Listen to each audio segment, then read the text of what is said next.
La mobilité, c'est un des leviers parmi les autres, hein, un des leviers principaux compte tenu du poids que ça pèse dans l'empreinte carbone globale d'une entreprise.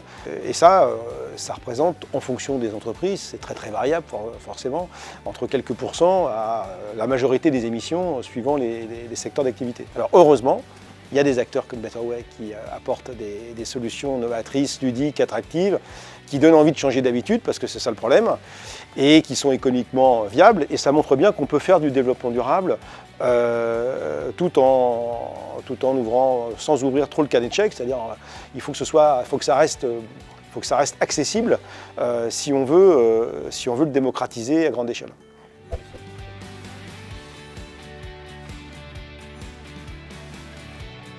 Mais c'est vrai d'avoir une carte universelle qui permet d'utiliser tout type de transport responsable pour pouvoir avoir plus de flexibilité, plus de possibilités en fonction des usages et en fonction des habitudes que les gens peuvent avoir. Et puis aussi, on sait que ces habitudes peuvent varier d'une saison à l'autre, d'une semaine à l'autre même. D'avoir un maximum de flexibilité à la disposition, c'est ce que propose Betterway. Et c'est ce dont on a besoin aujourd'hui parce qu'il n'y a pas une solution unique, c'est un corpus de solutions. Un jour on a besoin du vélo, un jour on a besoin d'une voiture, un jour on vient en train, ça dépend de la météo, ça dépend si on a du fret, ça dépend si on s'est foulé la cheville. Il y a plein de circonstances qui fait qu'on ne peut pas forcément utiliser toujours le même device de transport.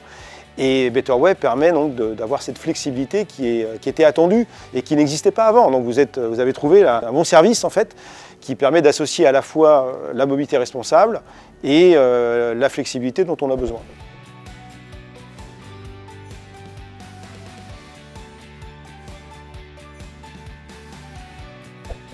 Bien sûr que oui, on consomme de l'énergie au-delà de l'électricité. On consomme de l'énergie pour nos voitures, pour nos camions, pour nos vélos, pour nos motos, pour nos avions, etc. Si on veut réduire les émissions globales de l'État français, il faudra bien s'attaquer aux émissions liées au transport. Alors, on n'a pas le choix, parce que c'est essentiellement le transport qui utilise des énergies fossiles. Donc si on veut vraiment être efficace dans notre plan de transformation, de transition vers une économie bas carbone, il faut booster tout ce qui va aller vers un transport plus responsable, mais aussi d'inciter beaucoup plus les salariés à adopter des modes de transport doux et en commun et collectifs, bien sûr. Et ça, si l'État avait la lucidité de prolonger le forfait mobilité, de l'étendre son assiette et de le rendre obligatoire, ça serait un bon combo.